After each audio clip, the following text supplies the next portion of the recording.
Ladies and gentlemen, my great-grandfather, Sir George White, who you see here on a motoring trip with his wife in France, is often described as a self-made man. Through astonishing hard work, self-education, and what was described at the time as his consummate tact, gentlemanly demeanour and legal acumen, he built up a stockbroking, railway and tramway empire which employed thousands, so that by 1900, when he was 46, he'd earned himself a substantial personal fortune. He was not a man, however, to sit on his earnings, and from his earliest days in business, he built himself a reputation for undertaking substantial acts of charity, giving both his financial expertise and his own money to causes which caught his imagination. Surely it may be said of him, noted a Bristol newspaper as early as 1890, that he gets his riches to use them, and so uses them to be honoured on their account. The size of the causes he undertook grew in parallel with his own prosperity. They were perhaps also influenced by the gradual deterioration of his own health. In 1901 he collapsed at a particularly stressful meeting at the House of Lords, revealing early symptoms of the heart trouble which was eventually to kill him at the age of 62 in 1916. His illness may or may not have focused his attention on medical charity, but whether it did or it didn't, in 1904 he became president of Bristol's principal hospital, the infirmary, and he personally supervised and largely funded what became the Edward VII Memorial Building of the Royal Infirmary, opening in 1912. It was then said to be the most advanced hospital in Great Britain. Since heart bypass was not yet a possibility, his doctors could only prescribe long periods of rest. He and his wife were often in Paris purchasing advanced motor vehicles for his transport enterprises, and so when time allowed, especially in the spring, they took time off to travel in the south of France. There he became president of another hospital scheme. Once again, he personally supervised and financed the construction of a state-of-the-art hospital building, the Royal Victoria Memorial Hospital, between Nice and Cannes. This opened in 1906. I tell you all this for two reasons. The first is that it shows a man of boundless vision, quite undeterred by projects of monumental size, which frankly would overwhelm the average citizen. Second, it shows a man who for many reasons became utterly conversant with France. If you combine these two things with the political events and scientific advances that were taking place at the same period, you have the reason that George White became involved in aviation. And let me explain.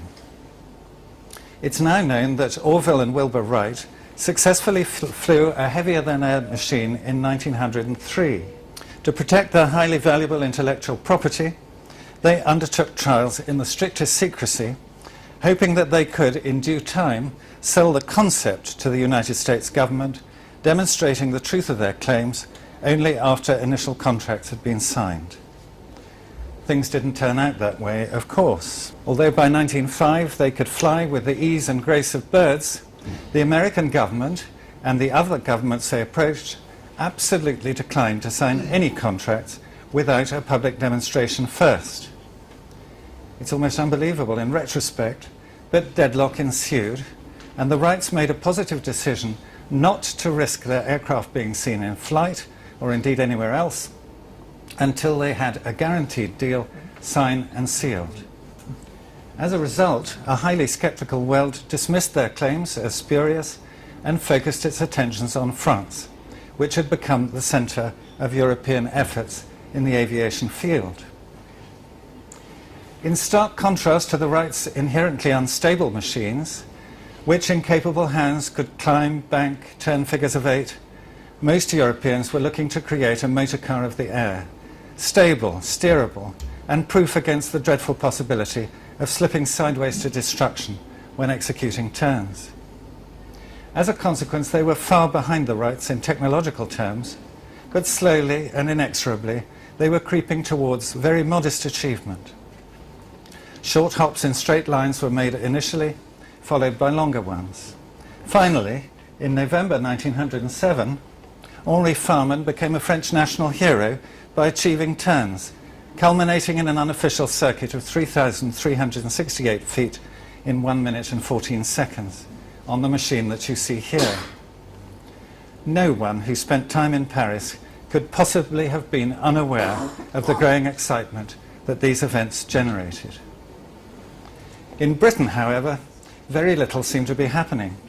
The immensely brave American showman, who later mistakenly became known as Colonel Cody, was ploughing pretty much a lone furrow, and having persuaded the British government to let him experiment with man-lifting kites, was by 1907 beginning the construction of his extraordinary British Army aeroplane No. 1. J.W. Dunn was also working in great secrecy for the government at Blair Athol with a glider, which ultimately failed when motors were attached to it. Neither the British government nor the British Armed Forces could agree on the merits of these experiments, and having turned their back on the Wright brothers, who had actively offered their craft to Britain, were more or less intent on doing nothing. The crunch came in 1908. It came unexpectedly, and it shook Europe like an earthquake. Believing that the French government might be about to meet their contract conditions, the Wrights had quietly shipped an aeroplane to France in July 1907 and had left it in storage at Le Havre, pending the need to give a demonstration. There it slumbered in January, when at Issy, Henri Farman, in his Voisin-designed plane, successfully flew a kilometre circuit, winning the Grand Prix d'Aviation. It was still there when Farman took his first passenger aloft in May. But by the time Blériot first rose from the ground in his tractor monoplane No. 8 in June, it was not. Orville and Wilbur Wright had finally achieved tentative agreements with the United States government and the French. They had practiced flying again in private at Kill Devil Hills and had agreed that while Orville should remain in America, Wilbur should travel to France and wake up their sleeping craft.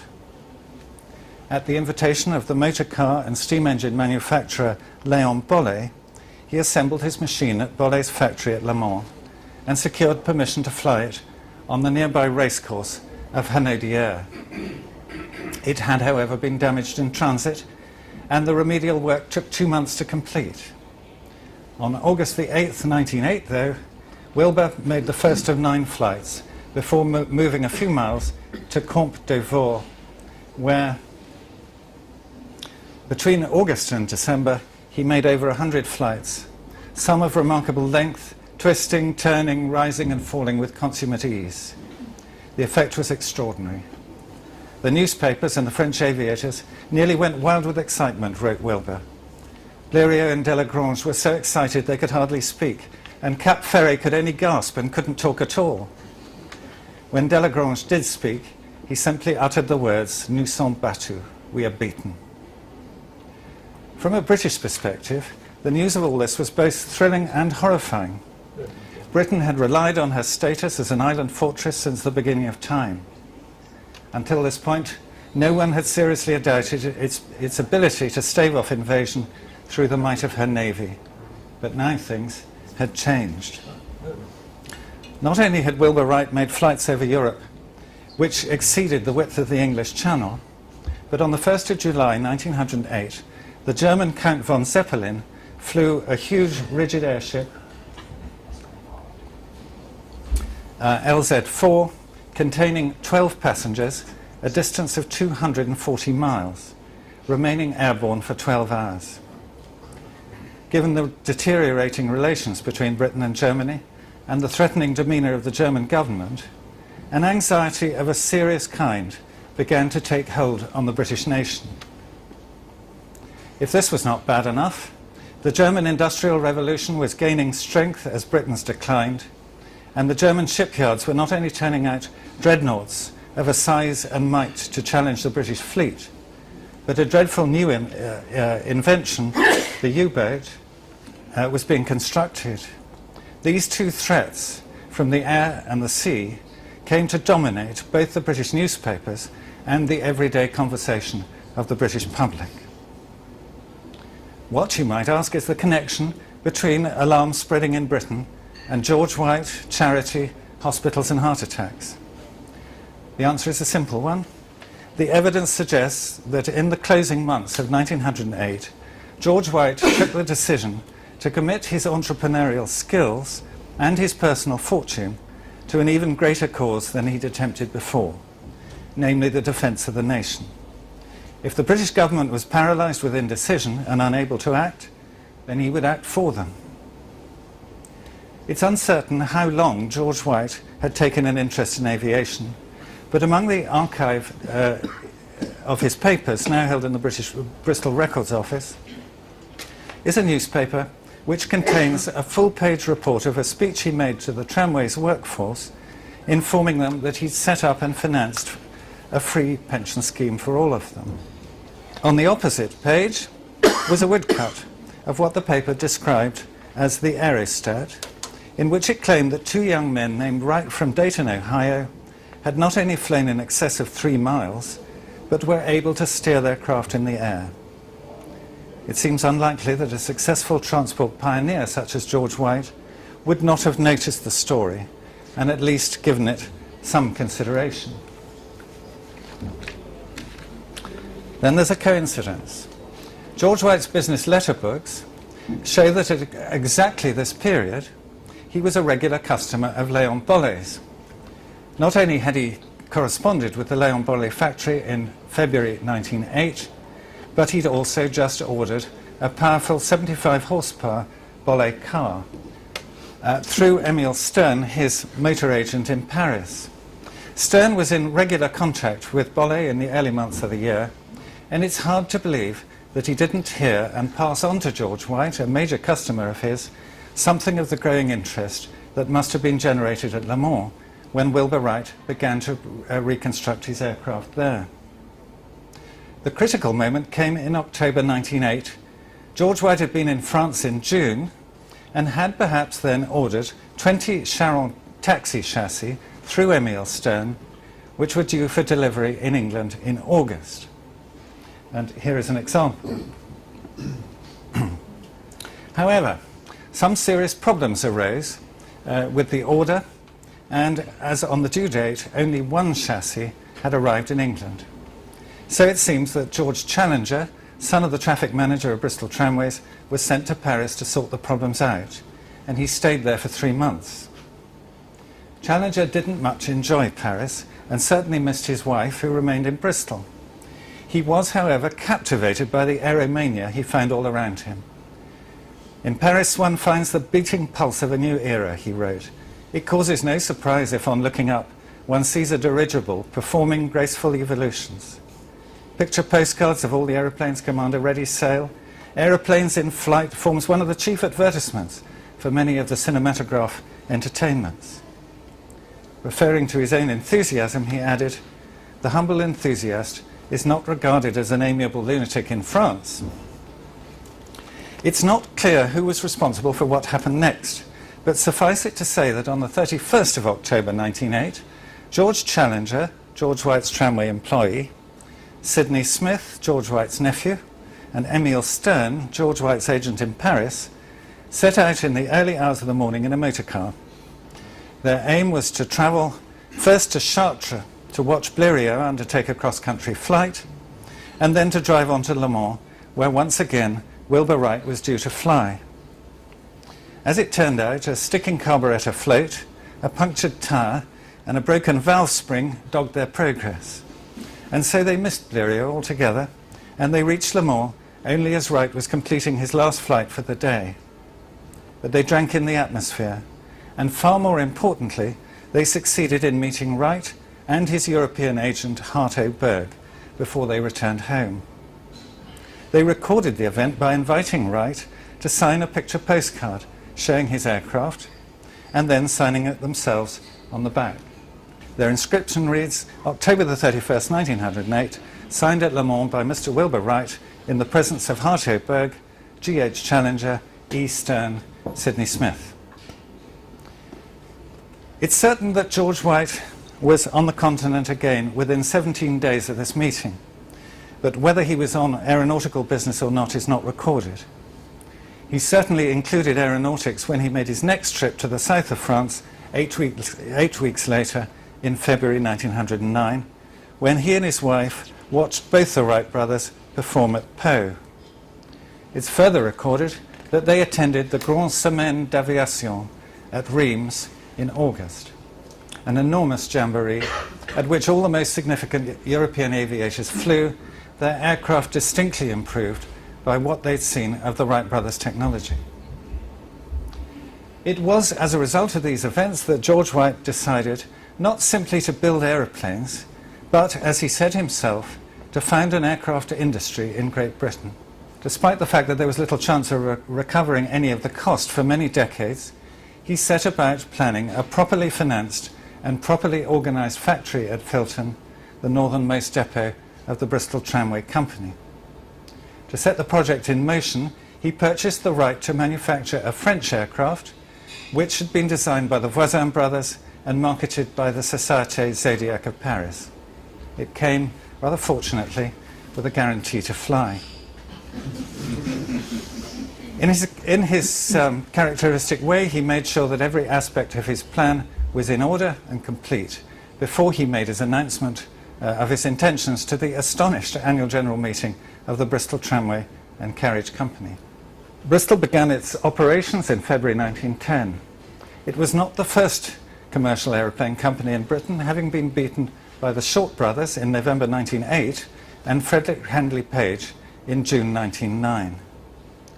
But while they had capitals of £600 and £500 respectively, the British and Colonial was launched with 25,000. Within 11 months, the capital was doubled to 50,000, and by the end of 1911, it was doubled again to 100,000.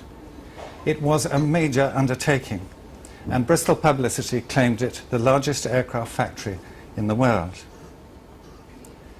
The first of the Zodiacs was assembled at Filton and taken forthwith to the Olympia Air Show in March 1910, only just around the corner, of course, from what is now the Bristol Cars showroom in Kensington.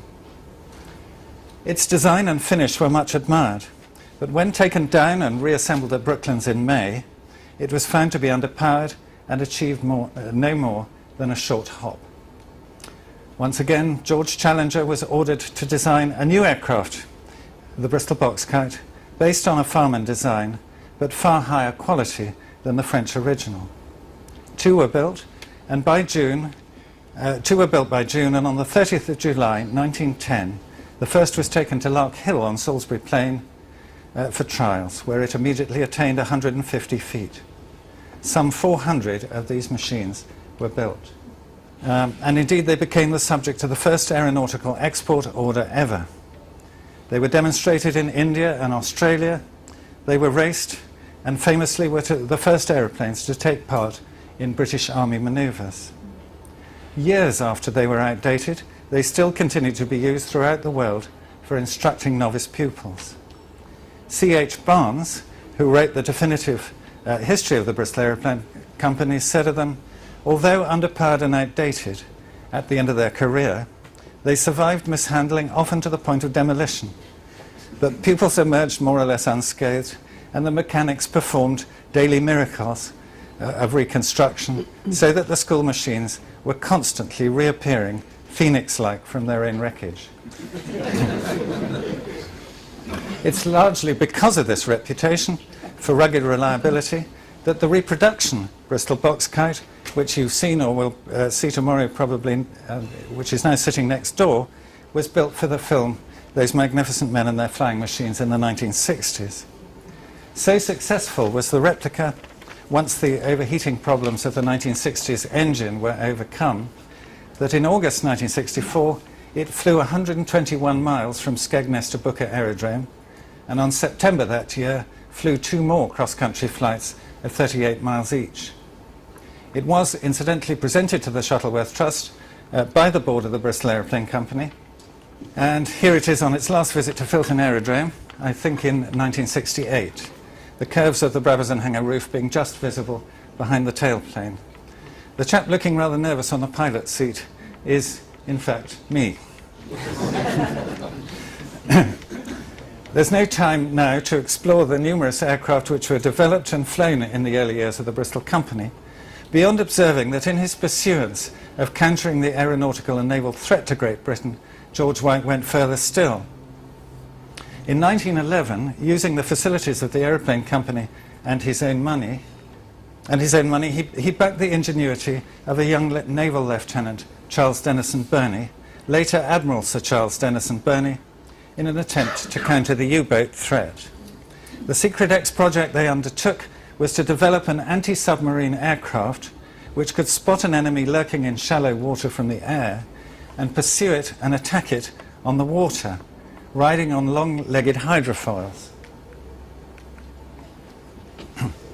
Though the aeroplane failed to get government backing, the hydrofoil technology developed at Bristol was adapted by Burney to create the Paravane, effectively an underwater aeroplane capable of destroying submarines and cutting free tethered mines. Again, George White not only poured money into the scheme, but undertook to find sufficient investors to make production possible and carried out all the negotiations with the government personally. This curiously named device, which took part only in the last year of the First War, sank 5 enemy submarines and saved 68 British men of war, including 7 battleships, by cutting mines, together with saving some 240,000 tons of British merchant shipping and the lives of the crews. In all, it's estimated that the Paravane saved Great Britain £7.5 billion in today's money. The Paravane Adventure, a book which revealed the secrets after the armistice of 1918, noted that here it falls to observe that the late Sir George White was a true patriot. He was a pioneer in scientific aviation and spent money in time and research and experiment without thought of gain. Curiously, of all the pioneers, George White is the least well remembered. He was, of course, far older than the others and was therefore never a dashing young pilot. Because he was determined to use the name of his beloved native city on all his products, he ultimately hoped through them to take their name to the 4 corners of the world.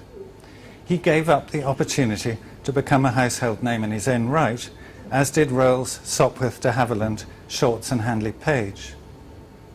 And it is indeed the same reason that has made almost all aeronautical historians treat the Bristol Aeroplane Company as though it was an amorphous industrial conglomerate rather than a family business. This is something of a tragedy from the perspective of the BOHT Heritage Trust, because it makes the manufacture of Bristol cars, beginning in 1945, seem remote and disconnected from the events that I've just described. Actually, they were not, because as we all know, the man who was the inspiration behind the forming of the Bristol Car Division in 1945 and took charge of it from 1946 was the grandson of the founder.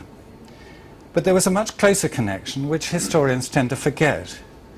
When Sir George founded his aeroplane company in 1910, though he unquestionably was the powerhouse and the visionary behind the project, his brother Samuel and his son George Stanley White were fellow founders, both of whom invested in the project. Stanley White, or Sir Stanley as he became after his father's death, was 28 years old when the company was formed and 29 when he became managing director the following year in 1911. Here you see him with the French pilot Henri Gillerot preparing for a demonstration of the box kite over the Avon Gorge in 1910. The wonderful photograph at the top left was taken by Stanley White from a box kite and shows the Bristol Flying School.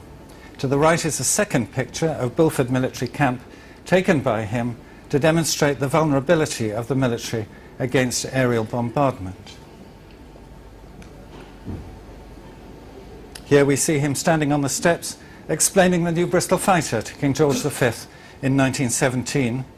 And again we see him on a ladder on board the lighter Sarah at Milford Haven, working on the secret hydrofoil aircraft X3. Denison Burney can be seen at the bottom right wearing a cap. And if we take a considerable leap into the future, we find him still responsible for the day-to-day running of the company, conducting King Haakon of Norway on a wartime tour of the Bristol works. A brooding, pugnacious Bristol Beaufighter stands in the background, a hatless, dark-coated Sir Stanley being just below its wingtip. When the war ended and the car division was proposed, it was under Sir Stanley's watchful eye that it became reality. Here we see the first production car with all manner of significant people, whom you'll no doubt recognise, standing around it. My father is on the far left. On the far right, however, is Sir Stanley, then still the aeroplane company's managing director, and by this time the only one of the founders still living. A modest and retiring man, he'd led the company through 2 world wars and had overseen its growth from a handful of employees to some 72,000 men and women.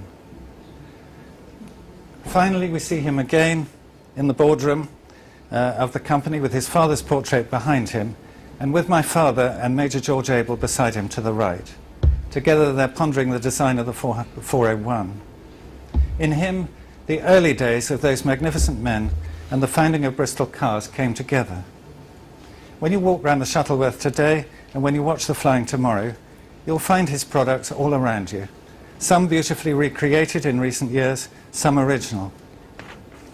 The original box kite, the Bristol Scout and the Bristol M1C were all made under his direction and during his father's life. The first Bristol fighter was made its first flight only a month before Sir George died, and therefore Sir Stanley saw it into production, and it was he who ultimately saw it become the finest 2-seater aircraft in the First World War.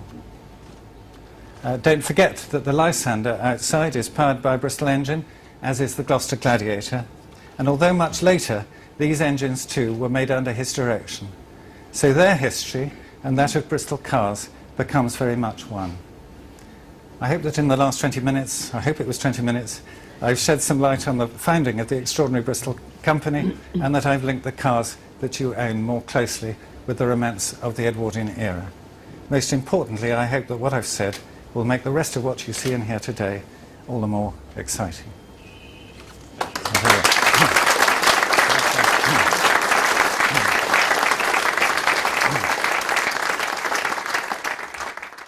When I first heard that Bristol Cars had been rescued by a company called Camcorp Autocraft, I have to say that I was thrilled that it had been saved, but also bemused. I had no idea what Camcorp was, who it was, or where it came from. It took me some considerable time to realise that it was a holding company registered in Switzerland, which owned a whole raft of interesting research companies here based in England. It took further months to dawn on me that the name Camcorp was not mid-European as it sounds, but derived from a neat shortening of Kamal Corporation, named after the remarkable entrepreneur Kamal Siddiqui, its founder and its owner. And here you see him at the wheel of my grandfather's 1903 Panhard Levasseur in Regent Street, just after the cars, a series of cars, in fact, powered by his electric drivetrain, had won honours in the Brighton to London Future Car Run, and just before my wife, my son and I set off on the London to Brighton run last year. At first I must confess that I was pretty doubtful about the idea that the Camcorp group, which on the face of it didn't appear to make cars, could not only save my father's much-loved company Bristol Cars, but apparently propel it to a successful future by means of electric traction. This, it seemed to me, is an area which is notoriously fraught with difficulty and is still in need of decades of research and development. Despite my great-grandfather's monumental success in introducing conventional electric tramcars to Britain, an electric Bristol motor car is not something I felt that could be dreamt up and made to work overnight. Talking to the many Bristol owners and Bristol enthusiasts who I've met over the last year or so, I've come to realise that similar doubts are actually quite widely held, and so I thought that now I understand the situation, I thought I'd take this opportunity to explain to you briefly what Kamal Siddiqui's group of companies do, how long they've done it, and how their work and achievements do indeed look set to make the new Bristol car one of the most advanced in the world. Perhaps the most important thing to know at the outset is that Kamal tells me that he makes it a rule never to reveal any of his research and development projects to the world until they are brought to a point of perfection, and then they can speak for themselves. The principal company of the group is Fraser-Nash Research. It is based at a place called Mitchett in Surrey. Fraser-Nash Research, as the name implies, is a descendant of one of a number of companies founded by the great Archie Fraser-Nash of chain gang fame, though sadly for our history it is actually not the same Fraser-Nash company acquired by the Bristol Aeroplane Company in 1945 in order to found Bristol Cars. That of course was AFN, now known for importing Porsches to England. Fraser-Nash Research specialises in electronics, including design and manufacture of advanced hardware, software and control algorithms for numerous commercial applications, including aircraft. In particular, the company has spent some 22 years developing an electric powertrain for vehicles. These are scalable and can and have been used on everything from road trains, delivery vans, police, fire and ambulance vehicles for the Sydney Olympics in 2000 to an electric monorail now running in Nilai in Malaysia. My original uninformed assumption that some strange mid-European sounding company with no previous experience was going to cobble together an electric drivetrain and try and sell it under the Bristol name could not have been further from the truth. Indeed, it's now said that the Fraser-Nash system has been tested over 1 million miles, not least in 80 or so small Proton cars which have been converted to electric drive by Fraser-Nash and are now being tested determinedly on roads both in England and abroad. One of the integral parts of every drivetrain is a monitoring system which watches all the key parts of every vehicle and contacts Fraser-Nash every 9 minutes to report on their condition. This allows Fraser-Nash not only to identify any problems on a vehicle long before the driver is aware of them, but to warn the driver of their existence and to produce the right parts in the right place to prevent a breakdown before it happens. This is magical stuff indeed. Some of you may have seen the Protons in action on the Fraser-Nash test track last year, when one example of every type of Bristol car ever made was invited to Mitchett to celebrate the rescue of Bristol Cars itself. Deeply impressive for their torque and road-holding abilities on the track, the little electric Protons never failed to astonish observers by their ability to hill climb steep grassy slopes in Mitchett Place's terrace garden, both in the dry and in torrential rain. A second company within the group is Metrocab, rescued again, like Bristol Cars, by Kamal from administration. The purpose of Metrocab is to make practical use of Fraser-Nash's inventions in a purpose-built fleet of taxis, first for London streets and then worldwide. You see one of the deeply impressive Metrocab prototypes here being shown off during the Monaco Grand Prix. So, what are the inventions it contains? First, Fraser-Nash believes that it's vital to get rid of the weight and friction caused by petrol engines, gearboxes, transmissions and differentials. Their removal instantly lightens a vehicle, and so far less power is required to drive it forward. Instead, Fraser-Nash's own permanent magnet motors are used to power 2, 4 or more wheels through fixed ratio gears, each wheel, you understand, having its own individual motor. The motors are designed for 96% efficiency against the typical 70 to 80% of motors generally available. Naturally, the motors would be useless without extremely sensitive control, and one of Fraser-Nash's proudest inventions is their electronic differential, which seamlessly balances the power and transfers it from wheel to wheel depending on the need, instructions being transmitted through the company's own multiplex power system, which replaces point-to-point wiring on all their vehicles. For those who understand it, and I can't say that I do, the system is time-triggered rather than conventionally event-triggered, and therefore is proof against mixed messages and partial interpretation. To put it another way, it not only reduces the internal wiring to an absolute minimum and saves substantial energy, but it also works. The power is stored in lithium-ion based battery packs. designed specially by Frazer-Nash and manufactured by LTC Gaia, a publicly listed company in the United States in which Camcorp has a significant holding. Key to this is the Frazer-Nash Energy Management System, which controls the charging and discharging of every individual cell and ensures the maximum energy is used, saved, or recovered efficiently.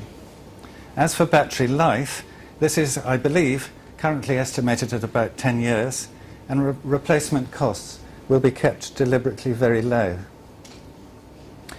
Perhaps the principal objection to battery-operated vehicles among the public in general is the problem of range.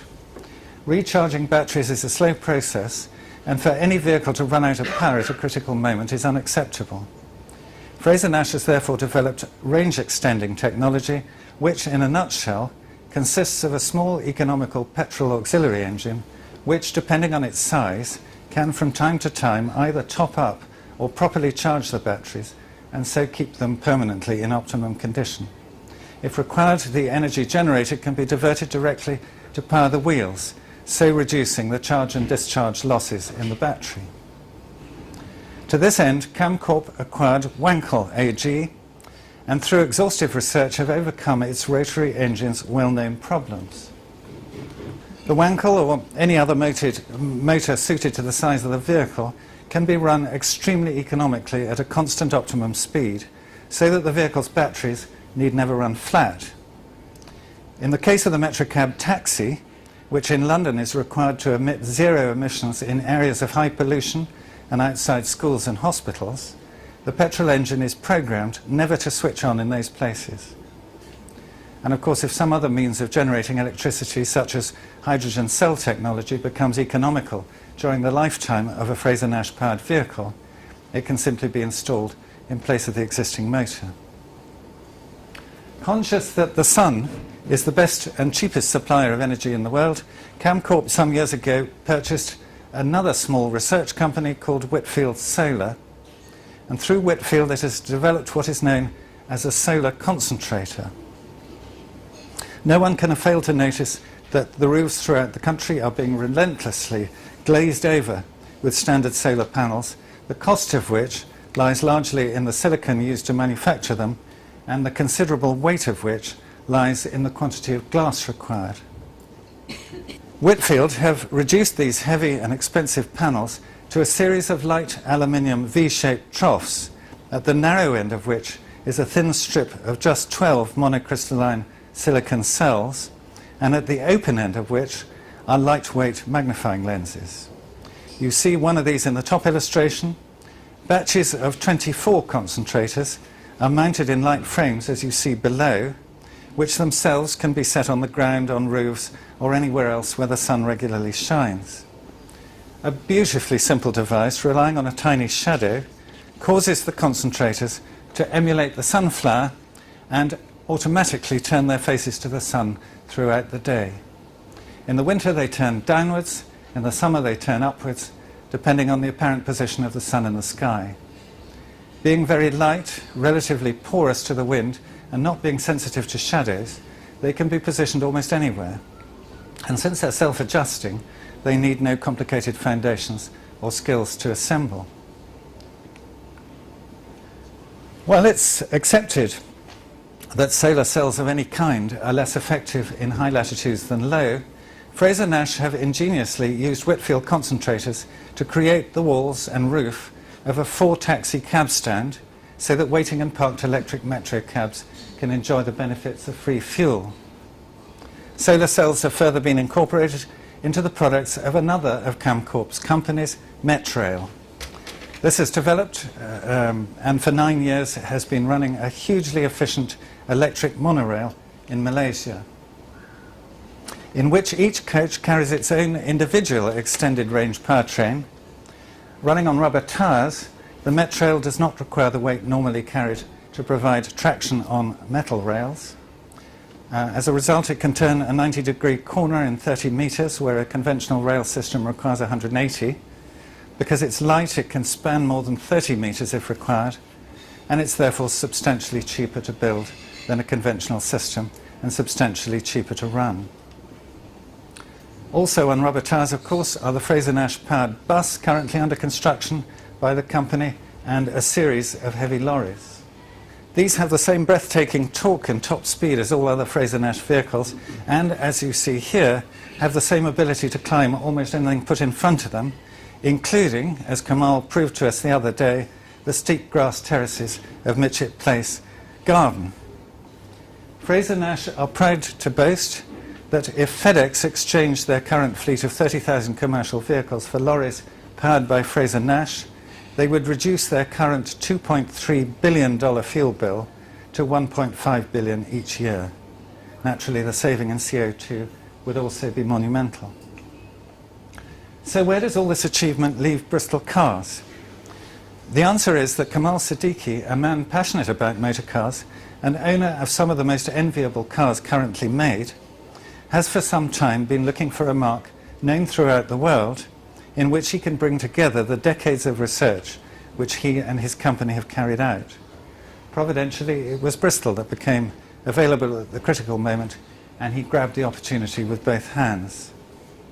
It's not for me to say, perhaps, but I don't think that even Kamal quite realized what a weight of history he was buying, nor the strength of the passion of the marque's many supporters. I suspect, too, that no one quite anticipated the extent and complication of the troubles that came attached to the company, left over from the past. This latter, combined with the fact that the development of Bristol Fraser-Nash powered cars, lorries, buses, monorails, sailor units and taxis have all reached their launch point at the same moment, has meant that all the changes and developments, from the creation of a new Bristol website to the refurbishment of Kensington's showroom, to the sourcing and manufacture of spares for historic cars, to the doubling in size of Bristol Cars' Brentford Restoration Workshop, and indeed the production of new cars, has taken much longer than any of us had anticipated. So as far as the new car is concerned, must we wait much longer? I believe that the answer is no. Considerable work at present is being put into the development of a limited number of petrol engine cars based on a classic Bristol design, and which will, they hope, give comfort to those who fear that Bristol might have cast off too radically from its past. This should be followed, or even preceded, by the first prototype of a wholly new Bristol, which Kamal is determined will not only be of the high quality for which Bristol was originally known, but will be one of the most technically advanced cars in the world. It will contain the most sophisticated electronics that Fraser-Nash have yet produced, closely based on the aeronautical work which they're now undertaking. It will be exceptionally economical to run, both in energy costs and in its emissions. It will have none of the shortcomings that presently dog electric vehicles, not least because all the components have been designed by Fraser-Nash Research to work as one. Nothing has been bought in. Each vital part is made within the Camcorp group. The Bristol Aeroplane Company was known worldwide for its highly advanced technology, as was its car division in the early days. Kamal assures me that not only does he intend to provide full support for Bristol's historic heritage, but he intends to put the Bristol name at the forefront of advanced technology again. You won't expect me, you will probably, to give away any secrets, and I'm not really in a position to do that. But I'll end, if I may, with a quote which applies as much to the past as I hope it will to the future. It came from a review in the Irish Statesman of October the 22nd, 1927, and reads, "One does not find good or serviceable machines at Bristol. There they tolerate only those that are perfect." There we are.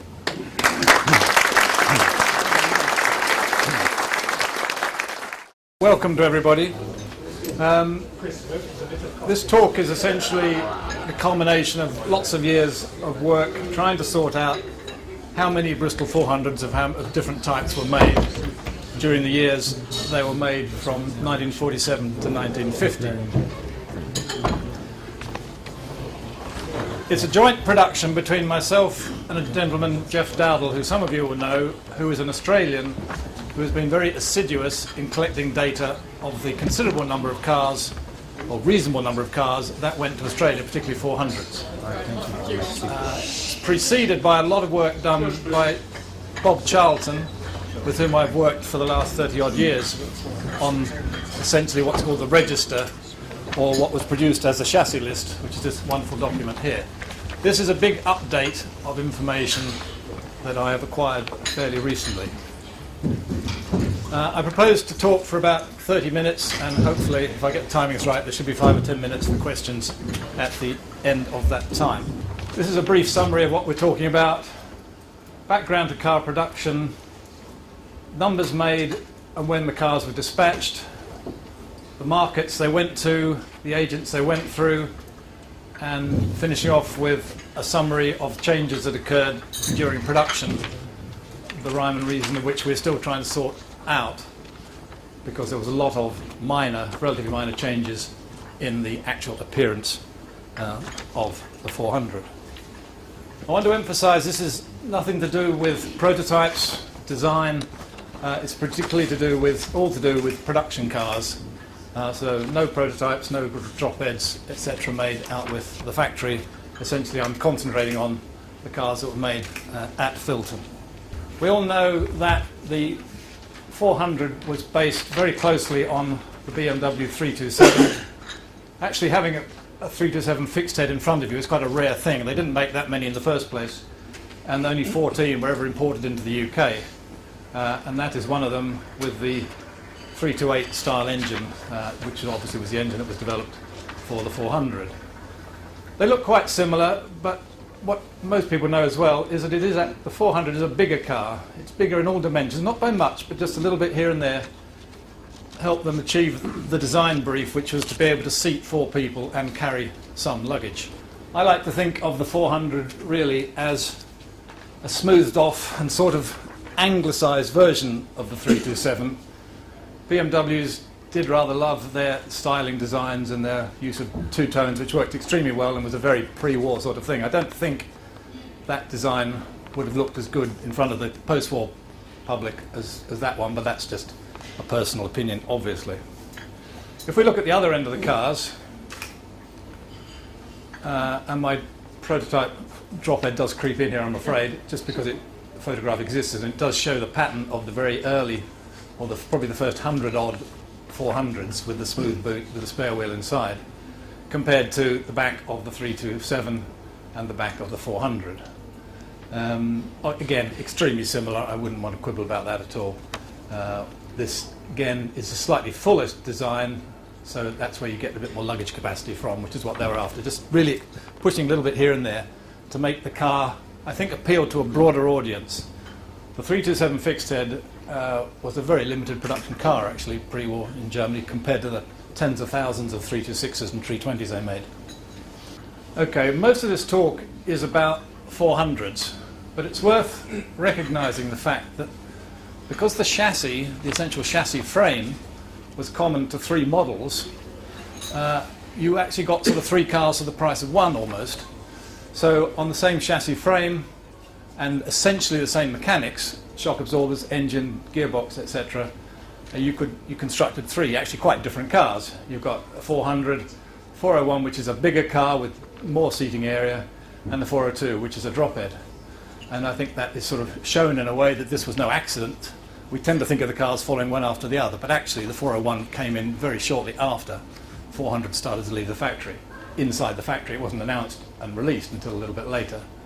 But that's getting your design ready, a bit like we heard earlier, so that when you actually produce it, it is essentially perfect. They didn't really have that option with the 400. They really had to get the 400 out there, and some of the changes that occurred, I think, are because there wasn't really much development time. They were keen to get it on the market quickly, and I think they were absolutely dead right, because they had a completed working car in 1947, and there weren't many viable, GT is now a modern term, but that sort of car that was available then at all. And I think they grabbed a good bit of that, quite limited market, but they did grab a good bit of it. Right, that's the background of car production. We'll now move on to numbers made and when they were dispatched. Now, some of you know I've been fiddling around with membership records and data from cars for donkey's years trying to work this out. How do you know how many cars were made when, with all due respect, the manufacturer doesn't want you to know that? In fact, the manufacturer went out of his way to basically confuse the issue as far as I'm concerned, but never mind, that's history. Well, you rely on the membership of car clubs, and this club's been running, and the other clubs have been running for sort of 50 years, 60 years. You will eventually accumulate quite a lot of information. And that's why the membership form always tried to entreat you to put down chassis number, something called car number, engine number, and if possible, date of first registration. Because only by really having enough data can you get it in order, can you see how it flows. And when we started doing that, Bob and I, with 400s in particular, you had a big problem because you had what you thought of was a later car in terms of how it looked on the road, but it had a very relatively early chassis number, and vice versa. And you couldn't really correlate the run of chassis numbers after about the first 5 or 10 chassis numbers.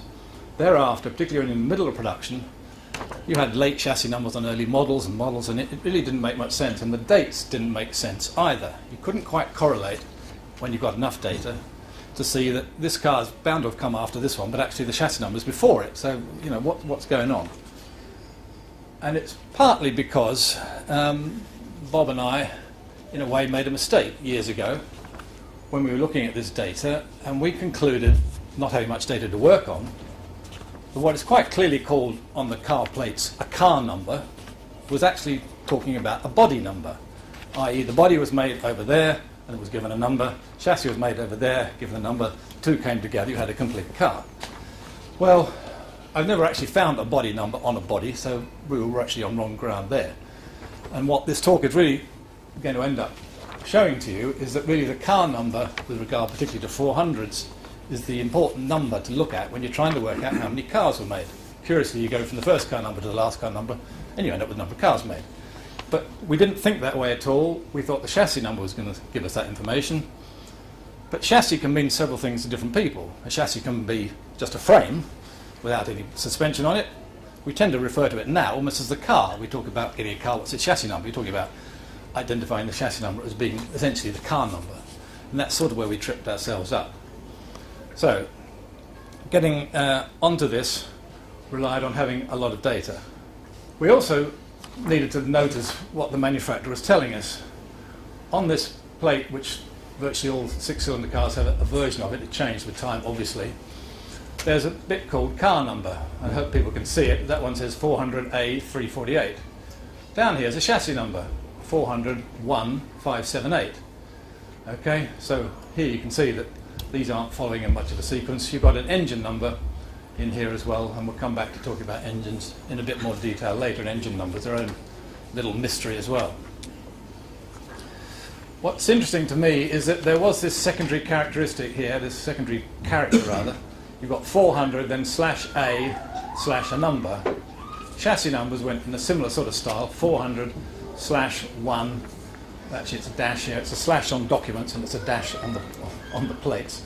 578. Sort of, I think this was really just a bit of insurance, giving themselves the ability to change what the car looked like, or to change really what happened, what the chassis was made. Components went on the chassis, but these numbers in the 400 range never actually change. They're always A and always 1. Whereas in the engine number, the middle character here, 85C, in this rather rare case, referring to the original installation of the engine that really was designed for the 401, but we'll come on to that a little bit later, as I say. We also were told about it, if we read the books, which we rarely do, Bristol 400 Spares Handbook, instructions. They're always rather good about this sort of telling you what to do. The car number plate, that's not the registration plate, that's that plate I just showed you a minute ago. It's attached to the scuttle, blah, blah, blah. The engine number plate, chassis number plate. When ordering spares, always quote car number in full. This changed later on in the Spares Handbook, I fully admit, but with the 400, which is what we're dealing with, this clearly was the important number that related what they'd made in the factory to what you'd got in front of you. In a way, these other things are just components that go into it. Chassis number, it's got that particular chassis number, it's got that particular engine number. But it's the car number which really opens up the ability to see how many cars were made and to see the sequence, as I'll show you before very long. As I said earlier, to know that the data you've got in front of you is not confusing you, you really need to have almost all the data, because otherwise you can't test. You know, I'm a bit of a scientist, I'm afraid, or I really was a scientist. You can't test the data unless you've almost got most of it, because you can get sidetracked, you can get led down in different directions. And of all the members who dutifully returned their information, we only really had about 250 records. Now, a certain Mr. Setright years ago said that 700 400s were made. The factory were asked through the club donkeys years ago at various times, and they came up with different numbers, roughly around that sort of figure. And you can see why they might have just jumped to that number, because if you looked at the very last chassis number that went on a Bristol 400, it was 669. Okay, so you might think, well, we probably don't know all of them, let's say 700. Big assumption, because as with most things, very few manufacturers start their numbering systems at 1. And as you may have, with the 400, the numbering system starts at 100, or actually 101, with the car number, 1000 for the engine number, and 100 for the chassis number. So automatically your roughly 700 is wrong by at least 100, because it's only 600. Okay? And this was all, you know, we couldn't really get to grips with this. The other thing that came to light quite soon, years ago, was actually in the 401 register, which we maintain separately, there are chassis that actually come straight out of the 400 list. So the first 100 401 chassis run from chassis number 200 to 300. All right, the first 100 400s start at 100 and go to 200. So you think, well, there's another 100 400's gone. You see, so it was sort of what's going on here, and the key to it really is the chassis was a component. Chassis are made probably outside the factory. I don't know exactly where they were made, and were done in batches. They were given a frame identification number, what we call a chassis plate, and they were probably put in a hangar somewhere or a warehouse. And when they were building up cars, they brought them in, not necessarily in any particular order. And you'll see this later on when we can look at a list of car numbers. So the chassis was a component. Yeah, you'd try to use them in order, but you would, since the chassis itself, the chassis frame, didn't change materially right the way up almost to the 403, or end of the 403, it didn't matter too much which chassis you got, because they're all the same. Other different bits were attached to them, bolted onto them. The actual frame was quite a straightforward frame. And so we've got misled here as well. Okay, what happened to change this situation? Well, during a period recently called the administration of Bristol cars, it was possible to get into the factory. And with the help of the administrator at the time and certain members of the club, I was able to get hold of, essentially, the chassis records in a nice file in Mr. Lovesy's office, along with lots of other things. I didn't have much time, so I started writing these numbers down and realised even writing 600 numbers down is going to take a long time if you get all the data. What did I discover? I discovered documents like this, all in order, actually all in chassis number order, but we'll gloss over that. This is a photograph of a carbon copy of an advice dispatch advice note, which I'm making some of this up as I go along, but I assume it means this car is now ready for dispatch, because when that date didn't match, they always had another neatly typed thing that when it was actually dispatched. So this essentially says this car's finished, it's ready to go, take it away. Okay, and note the top line here, Bristol Type 400 Saloon car number, consisting of this chassis, this engine, right-hand drive, colour, blah blah blah. Again, showing that really it was the car number in this series in particular, if you want to understand which car you got, that was important. Now, quite a lot of interesting information on this as well. Messrs AFN Limited. This car has vanished. As far as I'm concerned, I don't think we know where this particular chassis is, chassis 192. It went out in 1948. I'll come on to dates in a minute. You didn't get a lot of information on this document. You knew if it was right or left-hand drive. You knew what the colour was. You knew what the key was. But as most people who've got 400s know, there are only about 5 different types of keys, so they're all MRN 13, 5, 6, 7. What you don't get on here is the registration number, because by and large with these cars, they weren't registered by the factory at all. they all went through dealers. That was the dealer's job. He got them registered. So there's no little tie-up automatically with a registration number. And you very rarely get the name of the owner, the purchaser of the car. It invariably goes through agents, and sometimes essentially sub-agents, because presumably Jack Barclay Limited was selling it to somebody else. So there were multiple discounts, cuts to the different people involved. Right, just as an aside here, if we look at the immediate chassis number before it, 191, this is actually not a car at all. This is a Bristol Type 401 chassis. Okay, now this is December 47. This is the first year of production of 400s. They're already identifying chassis as 401s, which is intriguing. AFN Limited. Right, it's actually, as it happens, a right-hand drive. Most of them were left-hand drive. Went off to this guy Drenowatz, who was the agent in Switzerland for all the dealings that AFN, and of course AFN and Bristol's at this time were very close together, had with other coach builders. The suspicion is that this, along with similar cars, not this particular one, went to either Touring or Farina or Lagenthal or one of the other numbers that we don't know what the car is. But the point to make is that here we are, very early 400 production. The 401 is being referred to at that point. There are only about, they never really referred to a Type 400 chassis being sold as a chassis to somebody else. They referred to it by a specification number, but it wasn't called a 400 chassis, which is interesting, about 4 cars much earlier than this. That's, as I say, is really a bit of an aside. But what is interesting when you start looking at these numbers laid out is that you start to say, that's funny, that's 191. What about 181?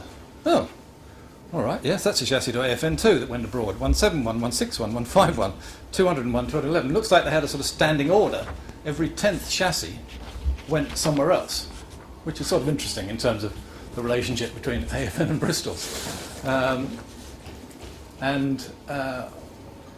So there was, clearly a certain arrangement with chassis, running chassis these are. These are chassis with engines, engine identified. Now, 85B in there, I'll talk about a little bit later. Almost all these chassis went out to Switzerland via AFN with the 85B engine, which was sort of a souped-up 85A engine with a sports camshaft, but still with SU carburetors. But it's very difficult to find any definitive information about exactly what the spec of the 85B engine was. I don't think it was ever fitted to a Bristol-supplied car, only to cars that were bodied outside the factory. And I don't think it's ever been identified on a Fraser-Nash, but I'm not a huge Fraser-Nash storehouse of information in terms of the post-war Fraser-Nashes. So what the 85B was, who knows? The cars that we do know that were bodied by Farina and Touring that have come to light, none of them have their 85B engines in them. I think Brian May had one of the Tourings had an 85B engine in it, but virtually all of the others seem to have been taken back and changed. It's not very clear why or who financed all of that. So this one is not a 400 car, it's a 401 chassis. It's one away from what was a 400 car. Okay, so that was why we were getting muddled looking at chassis lists by chassis number, because there are all these gaps in there because all these other things were going on with chassis. Right. Pause.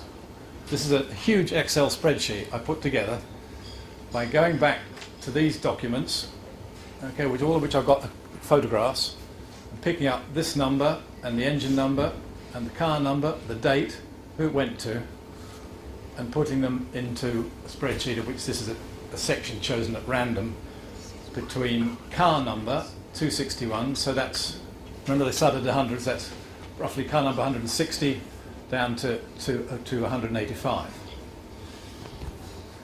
Right, quite a lot of information on here. Car number in order, engine number running down, not particularly in order. Advice note date. This to me was the check whether this belief that car numbers were important really worked.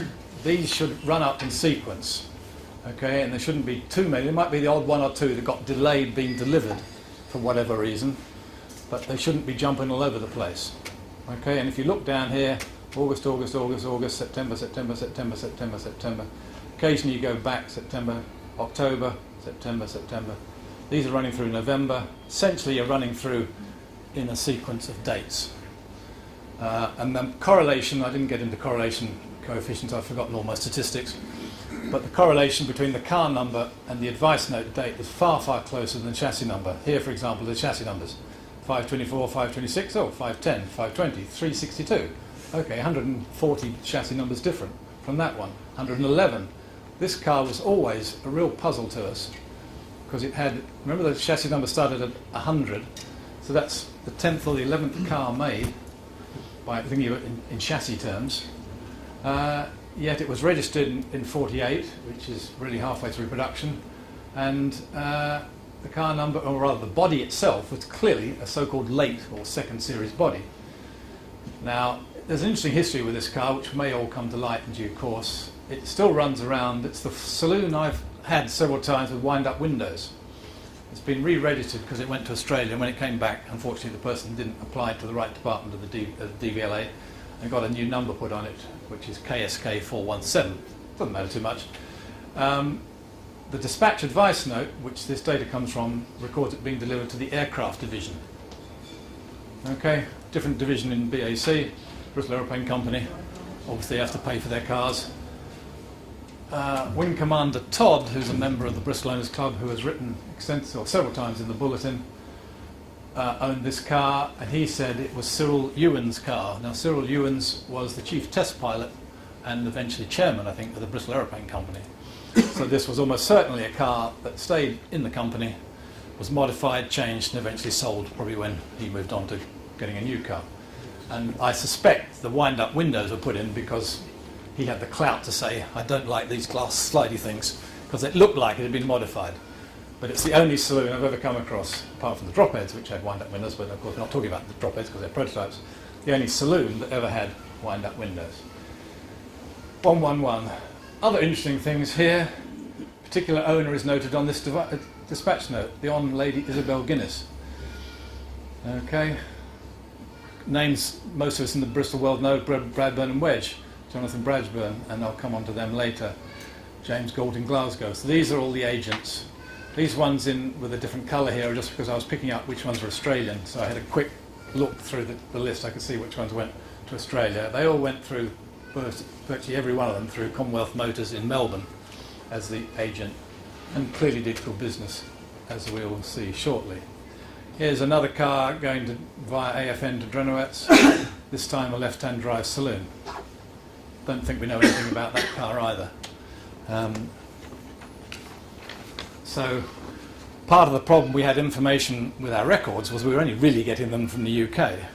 And as it turns out, cars went all over the place, as I will get to shortly. Now, if we then summarise all this data on a production chart, we get something like this. It's just summarising when they were made. The first dispatch note was in January 1947. The last dispatch advice note was in December 1950. I'm sure that wasn't a coincidence. These are the dates in which 400s were made to be sold and dispatched. Some inevitably got held up by agents, some for some time, because I don't imagine they always sold them instantly. This is essentially dispatch from the factory to the agent selling it to the customer, so that none of the reasons why going from date of first registration isn't really very close to when the car was made, because there are these other delays, let alone shipping them halfway around the world. This up here is cars dispatched per month. So in January 1947, one car was dispatched. And I want to emphasise, I can identify, not on this chart because it was going to make it too cluttered, every single car number. Okay, these are all real cars. This isn't some sort of trend. That's 2 cars, that's 6 cars, and I've got the numbers. And I've summarised them in 47, what you might call introduction year. 26 cars went out in a year. Following year, wow, 193. 48, I imagine this is what these days we would call a surge if we're talking about military campaigns. This was a build-up of orders taken here when a lot of publicity obviously went on. Acquisition of orders, the cars were then built and they rushed out. I put in this at 3 a week. Those of us who've been around the Bristol world for a long time know that when you ever asked how many cars were made, oh, never more than 3 a week. Well, that wasn't true. This is a lot more than 3 a week. That's about 9 a week. Okay. Over this period, they were coming out at 3 a week, and 3 a week is almost, if you run a trend along here, a bit dangerous, and you smooth these bits down and chuck them in, you will actually end up at 2 a week over the whole 4 years. That's how many 400s were made. But don't forget, 401 production started here, so you've got 6 a month of 400 401s coming out over this period as well. And just, I've jumped around a bit here, but the point is, here's the first touring-bodied car. So we know a very early chassis went from Bristol's, a couple of them, to Touring and to Farina. But actually, this is the first touring-bodied car in January '48, which surprised me how early it was. Prototype on these documents, advice notes, they do identify them as prototypes, if they are prototypes. Prototype 401 and prototype 402 both were ready for dispatch within the organisation in September '48. Okay, again, early. They were, there's a lot of work going on here, not just to make 400s, but actually to get the 401 ready for eventual sale here in October '49. And that's the first 401 that was actually made, which is slightly different from the later ones, and his early cars seem to have ended up in New Zealand for some reason. That's over in New Zealand. The motor show car, which has all these funny little compartments for putting tools in, which never actually turned up on the production cars.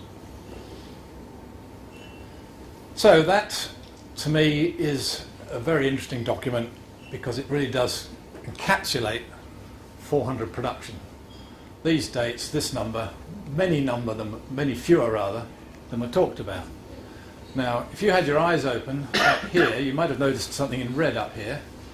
Type 400 Open Tourer motor car. What's that all about? USA. Actually, there's a mistake. It should have left-hand drive in there because it was. I obviously didn't note that. 420 saloons, 1 Open Tourer. I should add that nothing is ever perfect. In this list, master list here, there are 4 car numbers that we don't know any more about it other than there's a number, i.e. we're assuming a car was built with a certain car number, but only having 4 gaps in this register as opposed to gaps of I think 200 odd in the chassis list register is a huge advance. We've essentially nailed it. We've got all the cars bar a couple. We've actually got some chassis we don't know whether they apply that car number. Until that car turns up or the missing advice note turns up, we can't tie them together definitively. But essentially, as I said earlier, this is cars that you can identify from a document or from the car, and from the car if the car still exists. So if we ever get into the trouble of people cloning 400s, we've got some chance, hopefully, of knowing whether or not it's likely to be a real one. I don't think it's really likely to happen. Who sold them and where did they go? Sales territory, this is the world. First 40 cars, last 40 cars. Large number, admittedly out of only 40, in the first year, remember this is 13 months, first year, went to Europe. Australia 10%, rest of the world 5%, UK 30%. Last 40 cars, quite a change. European market dropped to a much smaller number. The rest of the world market completely disappeared. UK is taking 47, but look, Australia and New Zealand, 45% okay, of the last production were going to Australia. If we look at the whole production and summarise it on this chart, you've got 62% UK, Europe 12%, Australia and New Zealand 23%. Nearly a quarter of all cars, 400s went to Australia. Rest of the world, tiny proportion. The rest of the world didn't really seem to pick up on wanting Bristol motor cars, I'm afraid, but other territories did in significant numbers. Concentrating on the UK, who actually supplied these cars? There were 45 different dealers on these advice notes. Okay, to have no UK dealers in 1947 and end up having used 45 by 4 years later, I think that's pretty good, getting at the market through established dealers. Biggest one by far, AFN. Not only did they sell 33 cars direct, all the cars for University Motors and Keevil, Davies and March went through AFN as well. In addition to that, they sold 28 cars, not chassis, 28 cars to Switzerland. So they sold nearly 100 cars out of the 420 made. That's nearly a quarter of all 400s went through AFN. You read any history book about AFN, you will not find anything like that mentioned at all, which is a bit odd. AFN have very good records about the cars they made, the cars they imported, the cars they sold. They could told me only 2 cars could they identify that went through Bristol's went through AFN, and it's very, very strange. It's almost like we better forget that episode. We didn't really get what we wanted, but at this period they were the big name in town. Okay, I'll whiz through these. It's quite interesting. Way down here, fortunately Mr. Crook's not here, Anthony Crook Motors, 8 cars out of the 420. Okay, 9th in line. Bradburn and Wedge, 7. Changes in production. Really, the summary of this is there were all sorts of changes, and we don't really know, apart from presumably responding to customers and responding to agents and being determined to try to get the detail right for the next model, quite what was going on. Because you've got 4 different engines, you've actually got 2 different gearboxes, or 2 different sets of ratios inside the gearbox. Saloon coachwork, you've got different sorts of bumpers, you've got opening and closing rear windows, smooth boots and lowered boots, different sorts of headlights, 4 different interior trim variants, believe it or not, 2 all leather, 2 with leather and cloth, split squabs, single squabs, different sorts of wheels, shock absorbers. The only number that cropped up more than once is this number 202, which is about 100 cars in, which is about mid-48. Seems to have been when the later cars came out, as I prefer to call them. The factory never referred to them as first or second series or anything like that. Now, back to that mystery open tourer. Several people who have visited the factory and in fact the showroom in Kensington will have seen this photograph, or not photograph, this drawing on a wall of a rather interesting looking car. It's not the same as the drop bed I've got or the other one. Characteristic that's interesting is these cutaway doors. Is that the car? Well, we're not quite sure. I think that's a rather fanciful, a rather nice drawing. However, we do have an advice note for this car. Chassis 362, open tourer motor car, left-hand drive, blah, blah, blah, blue. Goff Industries, I don't know who Goff Industries were, but presumably Bristol's made them a special car. Possibly they were a special customer. However, as a number of people know, a car did turn up in the USA in Los Angeles about 10 years ago, looking like this. And us gurus in the club said, somebody's taken a hacksaw to a 400 saloon. We didn't recognise that as a production car, but this presumably is rather, the so-called open tourer. It's slightly different from the drawing in that there's much more space behind here for the second row of seats. The picture really only shows it almost as a 2-seater with a nice concealed convertible hood, which would have been rather a stunning car, but I don't think that car was ever made. Right, we'll now just do a quick whiz through what the cars look as you go through production.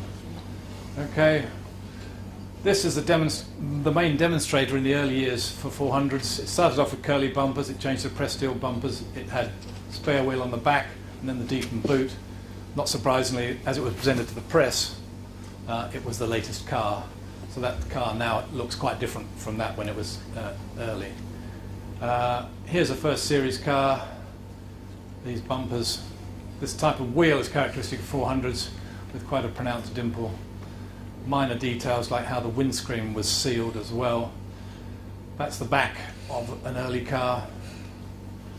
Here's the comparison, what happens when you move the spare wheel out of the boot and stick it on the tail. You actually get a lot more space. Okay, that's a much deeper boot. That might even take some golf clubs, which I think was one of the criteria, that you certainly couldn't get golf clubs in there. Here's an example of an all leather interior, different position for the ashtray.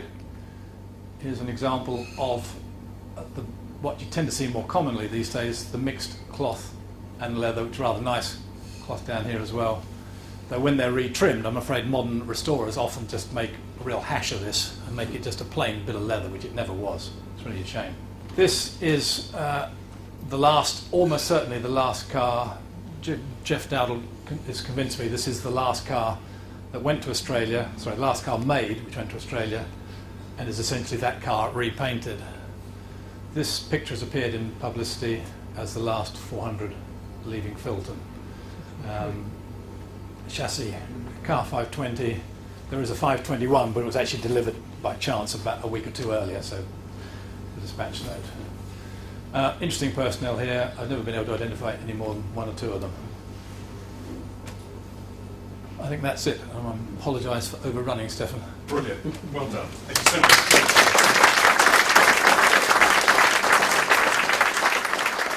Back in 1983, my late partner and I were given our first National Museum job through Enterprise and Trust by Mr. David Penn of the Imperial War Museum, Lambeth. Am I too loud, or is that about right? That's fine. It was the fabric overhaul of their 1918 Bristol fighter. This was, in my opinion, the most original World War I aeroplane example in the UK. Many areas of the structure had not been opened up since it was in service back in 19 as a Met co-ops aeroplane. It wasn't actually a fighter. This gave us an early hands-on insight into the Bristol standard of build, which was actually lovely. A high standard compared to, say, Sopwith's, which were built a bit like a Ford, and some French types that we subsequently experienced. There's a couple of bits over on the bench there that are unrestored of a Bristol spar section against a Sopwith engine mounts section off a Snipe. And they're unrestored, and you can see the difference if you look at it carefully. An affinity and respect for all things Bristol was born. Very soon after this, we purchased our first Bristol car, EL680, a 405 from the old Vincent Conway Motors, Goldhawk Road, Shepherd's Bush. I never finished the restoration. It was sold to Werner Oswald to help with Fraser Nash builds, if any of you remember his name. Incidentally, I found out recently that Vincent Gerdrolic fork blades were forged by Bristol, making them probably the best bits on the bike, I would think. We subsequently restored a further 3 Bristol fighters. One of the aircraft had a 300 Wright Hisso conversion, and it's resident in the Brussels Military Museum since 1989. The other 2 airworthy in the UK in recent years. We were responsible for organising the Bristol Fighter 3 ship with old Warden several years ago. I don't know if there's a photo of that. There's a picture of it somewhere here. What you're looking at the moment are photographs of the Bristol Fighters being rebuilt at Tim's workshops. Just take the top through. That's the one resident now with Peter Jackson in New Zealand. He of King Kong and The Hobbit fame to come up and things like that. And shouting for the UK, a lot of their people regard that as the best aeroplane they've got. Although they put about £4.5 million into producing World War I aeroplanes now, they get quite a lot out of that particular aeroplane. So good old Britain there again. We also carried out work on Rob Greinert's fuselage, which is also now with Peter Jackson. There's the 3 ship over here, which is unique, and 2 of the aircraft one's gone to Canada, one to Peter Jackson at the back there, and the other one's here at Shuttleworth. He has another basic Western on-the-green fuselage, Peter Jackson, New Zealand, and that equates to about 5 we've worked on. These aircraft were very well built with a fair degree of redundant, albeit obsolescent structure. They were good for around 125 miles an hour at a respectable altitude. Many years ago, I was told by a respected ex-old Warden pilot that their break-up speed in a full vertical descent was around 400 miles an hour. I'm just repeating this stuff. I don't know how they knew, calculation or experience, if it could be achieved. After World War I, Bristol aircraft design seemed to have stagnated to a point with no notable types appearing, with the exception probably of the 138A high-altitude aircraft. However, that certainly was not the case with their engines under Fedden, under Roy Fedden. Through enterprising industrial tactics, inspirational foresight and natural technical progress, one of the greatest early aero engines, probably high in the top 5 worldwide, arrived, which was the Bristol Jupiter.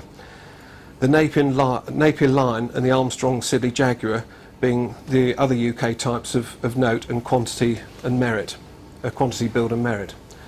The Jupiter evolved gradually over the years, extremely successfully, with increasing time before overhaul and massive improvements, carrying with it a superb standard of quality control and world-class production methods compatible with or exceeding any other similar products. Matching its developments was the British high-octane fuel and oils chemistry, a vital part of the whole industry, because obviously the fuels and oils had to match what they were producing as the engines improved. This, I believe, was the basis of Bristol product excellence to this day.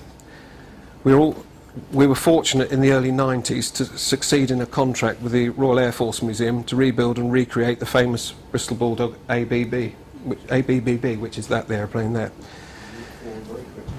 This Bristol fighter, I beg your pardon, this Bulldog was the airplane that infamously crashed to non-fatal destruction on the 19th of June 1964 at the Farnborough Air Show. The airplane as currently exhibited at Hendon is approximately 60% of real Bristol. Parts of the original 50s ABBB turned up from a number of different sources. These are lots of the bits and pieces there. The damaged engine was in store here at Old Warden for many years. The exhaust collector was with Andrew Saunders at the Tangmere Airplane Museum. The rudder, in 2 pieces, was with a chap called Ted Dean of Pickering, Yorkshire, sold by the Shuttleworth collection in the 80s. There it is there. It was crashed and broken halfway through and put back together. Most of the wing parts, centre section and the entire rear fuselage, stabilising elevators and fin, plus other components were stored at RF Cardington. By that time, Henlow storage had effectively been closed, also in the late 80s.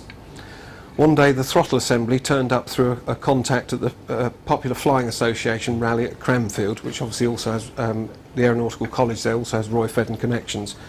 Around this time my Bow fighter, which was connected with the ex-RF Halton Hut, the throttle quadrant of that turned up at roughly the same time, so we swapped. A few other Bulldog components were literally dug up out of the ground at a scrapyard at Battlesbridge, Shropshire, care of an MG car, an expert enthusiast, Mike Dowley. The rest we built, including the fairly ridiculous and hugely complicated steel components for the wing and fuselage. It had all the hallmarks of a wooden aircraft, but in this instance built in steel. The reason we built steel aircraft at the time, I was told by an Air Commodore some years ago, was that steel was an indigenous material for the UK, whereas generally speaking the Americans and other countries had more access to aluminium. So hence quite a few of our aircraft were built in steel, and I believe the wings on the Bulldog, same with Gloucester, and aircraft like that were built by the British Steel Wing Company and for various manufacturers. The machine we built to roll all the steel bits and pieces on it is still on display with the Bulldog at Hendon. The airplane was displayed 34 years later to the day it crashed through my personal efforts at the 1998 Farnborough Air Show. I felt much personal satisfaction at this, sort of completing the historic circle. Group Captain John Cunningham, for one, certainly enjoyed its return. He had seen it crash all those years before. He talked about it during one of his visits to our premises. He also commented that he had forgotten just how big the Bow fighter was while standing beside the fuselage of ours. John Cunningham was a night fighter pilot that anybody doesn't know, and was very successful on Bow fighters as well as Mosquitoes subsequently.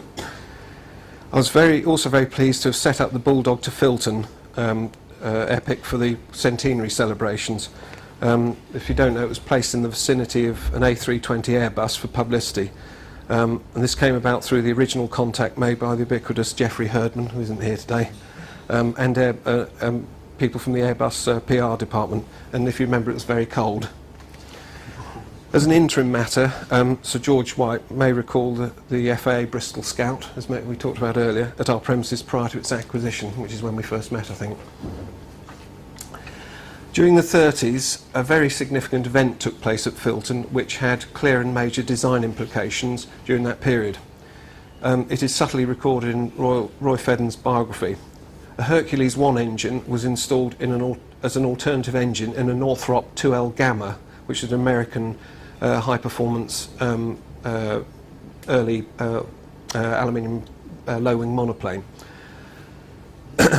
This was an advanced aircraft design in stressed alloy.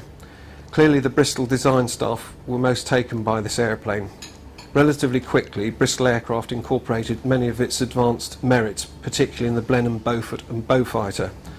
I believe this was a turning point based on the merits of an imported design. Most Douglas, Lockheed, Boeing and of course Northrop aircraft incorporated versions of this multicellular design. Some years later, of course, the evolved Bristol car engine was effectively a straight crib of the war booty BMW straight 6 engine. My view is that had the UK not been so apparently narrow-minded in design in many instances and copied other countries more blatantly, as they did, we would have been far more successful over a much more sustainable length of time. Everybody else was taking note of our expertise in the UK and developing it, the Jupiter being a classic example. Now on to bow fighters. It's an early mark. Is it an early? Sorry. I've always thought it was later. I'm sorry. Flat stabiliser, an early mark, single back brakes. Fantastic.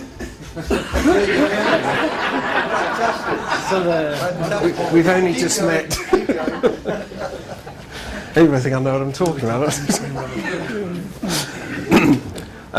Regarding our aircraft project, in no time at all we found its serial number X7688, making it a Beaufighter 1F, the remnants of the world's earliest example. Over the years we were able to considerably add to the original Halton Hercules test airframe, which some of you here remember, mainly through a developed friendship with Rob Grind in Australia, who is the Beaufighter aficionado. The first wartime Hercules 17 MB engine was acquired from Quebec City in 1995, languishing in a car service garage along with a Pratt & Whitney 1830 from a Canso water bomber, which is like a Catalina. Interestingly, this engine was a power plant so modified for use in a long-range motor torpedo, a motorboat called the Celerity, which was a high-speed motorcraft from 1947. This is a sort of sideline to many things. Bristol was a four-engined long-range recovery launch that they developed. I'm not sure in the war, or maybe just after, and they came up with this idea of putting 4 Hercules engine in the thing, which made it very, very quick. But I believe the decibel noise inside the engine bay was about 160 decibels, so it's quite a noisy thing. I'm also puzzled about air-cooled engines in a boat, actually. Anyway, there we go. But the first engine we acquired was I believe, a spare for that use. Another Hercules 16, which is a wartime engine, arrived, which was from Coley's Yard years and years ago at Hounslow, not long after. I've no idea why the marine engine had ended up at Quebec University. On a personal note, pseudo-Uncle Frank Pringle, who joined KLM at the same time as my father in the later 1940s, actually flew our aeroplane during the war with 29 Squadron. 2 notable pilots who were also in 29 Squadron were Bob Braham, who was at the time the highest scoring night fighter pilot, and Guy Gibson was in us as well before he went on to bombers. My father flew, amongst others, X7686, which is 2 numbers away from the aeroplane remnants we acquired. Interestingly, there were about 5,500 built, and about 10 of Beaufighter identities survive to this day. And it's rather odd that I end up with one with a connection, which is quite thought-provoking, really. During research and experience gained, quite a few impressions, noteworthy facts and variation to historic myth were revealed. Here are some of them. Some of this is taken straight out of books, and which correlate with things we understand, and others are just supposition. I'd place the generally unsung Beaufighter mainly because it was originally a night fighter, and therefore there wasn't that much publicity about them. I'd place it in easily in the top 5 UK really effective and outcome-changing aircraft types. Certainly above the Hurricane, which is probably quite a controversial thing to say, but the Hurricane couldn't really be developed. It was the last of the biplane line turned into a monoplane, and they couldn't really do much more with it at Hawkers, which is why they went on to the Typhoon and aircraft like that. There is no doubting the supreme qualities of the Mosquito. One of its main unique virtues was its modern-term stealth quality profile, unmatched by any compatible ordnance delivery device at that time. Basically, because the Mosquito was all wood, even with early radar, the impression it gave on radar screens and scopes wasn't that great compared to an all-metal aircraft. And it was also had a very narrow profile, so it was actually, you had to concentrate rather more to actually see if there was something out there. However, back to the Beaufighter. The Beau had the highest standard firepower of any Allied fighter other than Specials during the entire war, which was 4 Hispano cannons and 6 machine guns. That's from the outset. So its flying characteristics were based around enormous firepower, which for a fighter ultimately is the purpose of it being there. It was a rock-solid gun platform, stable in most axes and combat attitudes, which was very important if you actually intended to hit anything rather than just fire the guns and drop things. It could take most punishment. If you could not get away from the opposition, far better to be in a strong structure. It also had a high survival bailout quality, with 2 trapdoors in for both the observer or radar operator and the pilot. Interestingly, it would out-accelerate a Mosquito on takeoff and out-climb it due to the propeller diameter and power-to-weight ratio, which sounds fairly unlikely, but that is the case. The Mosquito had a propeller diameter with Merlins of around 11'6".